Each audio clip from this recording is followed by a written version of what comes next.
question number 1. Yeah. What is the secret to keeping your business in a positive cash flow?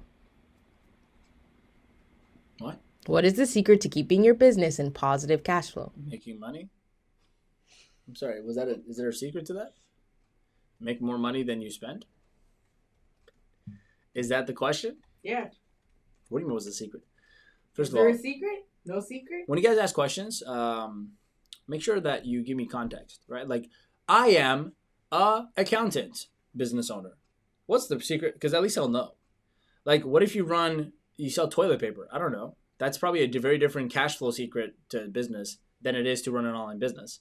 The secret is make more money than you spend. Is that not? There's no secret to this. Make money. Make sales. Sales. You want positive cash flow? Make sales. And make sure your expenses are lower. Here's some good perspective. Do not spend money in your business unless you have to. Okay? If you start making more money, don't be like, I got to get a bigger office. No. Unless you have so many people stuffed in one room like I do, when you're trying to fit 7 people in a 4-person office, until then, you should not try to get more office space. It's just extra cash for no reason. I had 2 offices before. I had 3 offices. I got rid of half of them. Now we're all in just one room. And the biggest mistake I made was by killing my cash flow, the actual positive profit we made, is by spending in advance. So I'm like, we're going to need this eventually, so I'm going to go buy it now. No. Death by spending money on things you don't need. Okay, no. Only spend money in your business if you have to when it comes to expenses. So squeeze out the juice of what you got before you move on to the next level. And you'll always be in positive cash flow. And just make sales. Listen, you can't be in business and not be good at sales. Don't be in business. Oh my God, let me give you a great perspective of this. I remember I was at a friend's house at one point. This was a couple years ago. I was at a friend's house, and their mom was really good at cooking, okay?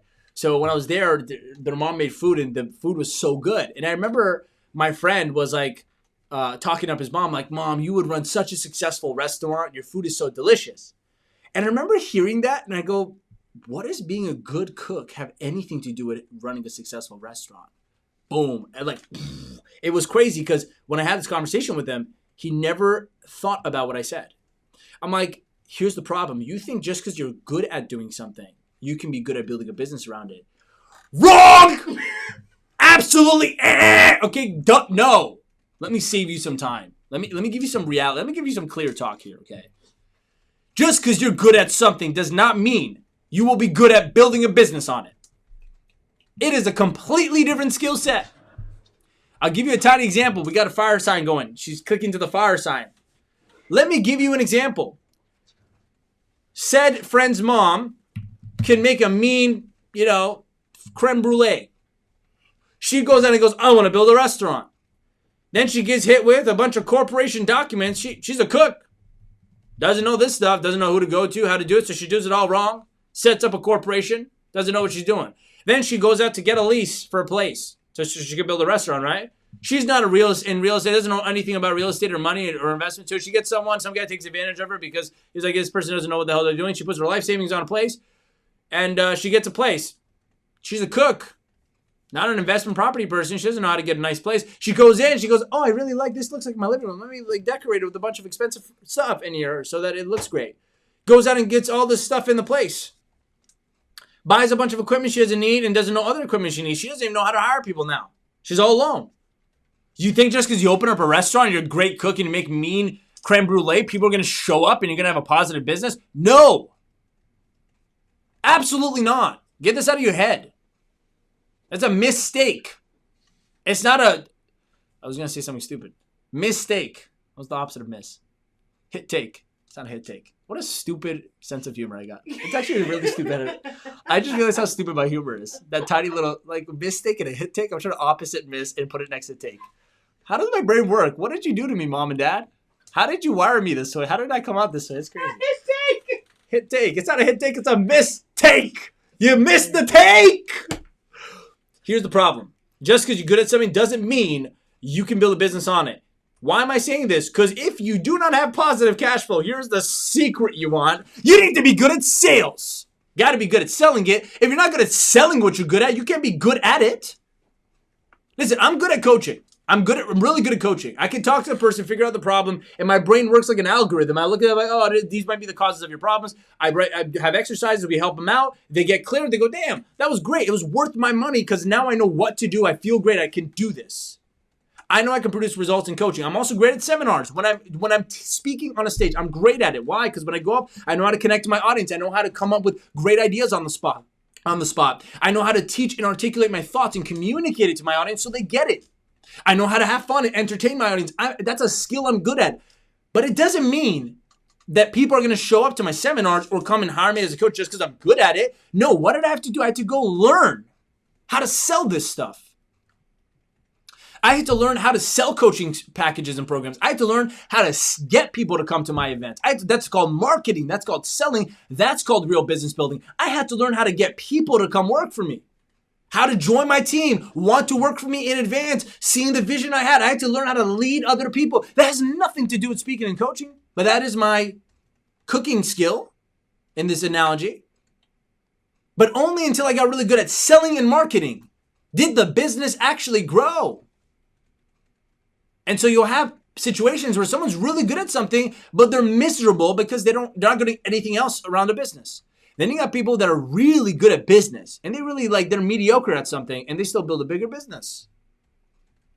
The very foundation of successful entrepreneurship is your ability to organize all the different attributes of business building into like harmony, like marketing, sales, hiring, recruiting, development, leadership, content, whatever it is, you know how to do all that stuff. So no, Mr. Friend, your mom would have a terrible restaurant business.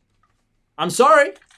Just because she can cook nice does not mean she is equipped to build a business. No, at best, she'll be very happy working for someone who has a restaurant. End of story. So, I'm going to let it fall, like, George Clooney. Justin Trudeau. Justin Trudeau.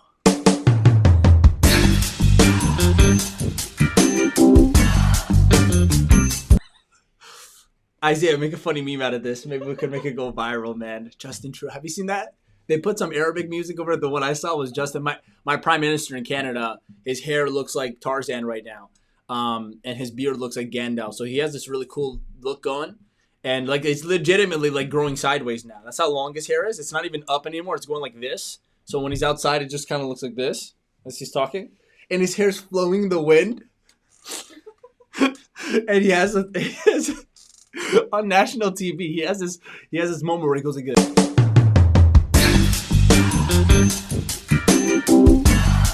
I don't know why he does it. Like he actually goes, "Hello, my fellow Canadians." Quick, great impression. So, my hair's good. Okay, good. My hair can't be good. Listen, if your hair's bad, you're normal right now. It's abnormal to have great hair right now. It's like a prideful thing if you have great hair, bad hair. If you look like crap, they're like, right on, brother. Coronavirus. Okay? If you have great hair, they're like, you traitor. That's what you are, a traitor. Anyways, so where was I at? Yeah, your mom can't build the restaurant business. Sorry, bro. And you better be good at this. So how do you create cash flow? Be really good at what creates cash flow. It's called sales. And if you hate it, the entrepreneurs go, but I just don't have time for that. I want to hire it out. No problem. Enjoy being miserable. No problem. Just enjoy like literally getting played around. If you are unwilling to at the very least understand every part of your business, you don't need to do it. Obviously, you can't build a business on your own. You need help. You got to hire people. But if you're unwilling to even learn how to communicate the language of a part of your business, like advertising, like marketing, like sales, like HR, if you just don't understand it, like at least understand it, so when you hire someone, you know how to talk to them about what you want, you are not serious about your business. Just not. I was on a coaching call in my coaching program for SGC, speaking to clients, and on one of our coaching calls, one of my students were talking about how, can I hire out an ads person? I'm like, sure, but you will literally increase the chance of failure. And he goes, what do you mean? I go, well, look, you might look at ads right now, Facebook ads, and get overwhelmed. But if you don't understand it, when you hire someone, how do you know if they're ripping you off? How do you know if it's good? How do you know if the product's good? If you're good? How do you know? He goes, well, I guess you're right. I'm like, yeah, and what? You're going to give all of your business. Think about it. Advertising is literally the make or break of leads coming into your business. You're giving the keys to that to someone that knows more than you for your business, and you don't know how to talk to them or how to mastermind with them. How stable are you going to feel in your business? Absolutely none. So I'm like, so what if you hire someone, but they're overcharging and their work is crap? How do you know? Because you have no idea what ads are like. Don't you think it's your moral obligation in your business to go and learn at least how to speak and understand ads so that when you hire, you might not have to sit there and do all the work, but you can at least understand it.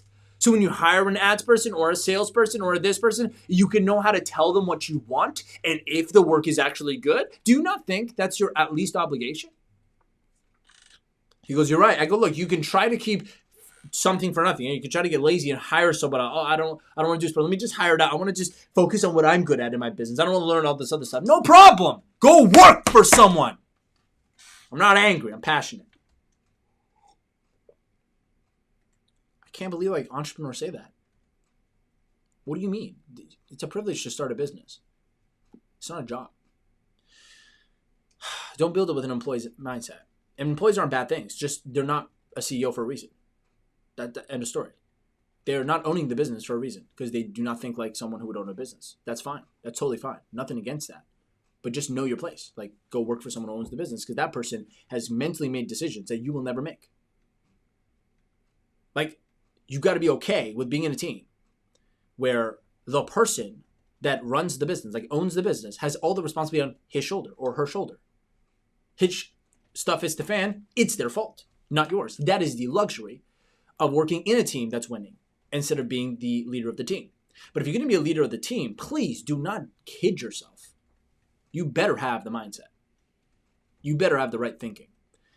And so I've learned every aspect of my business. There's not one thing about my business I do not understand. And so that is the only reason why successfully I'm able to hire or even train people that are not good at something until they're good enough and I say, okay, you get it.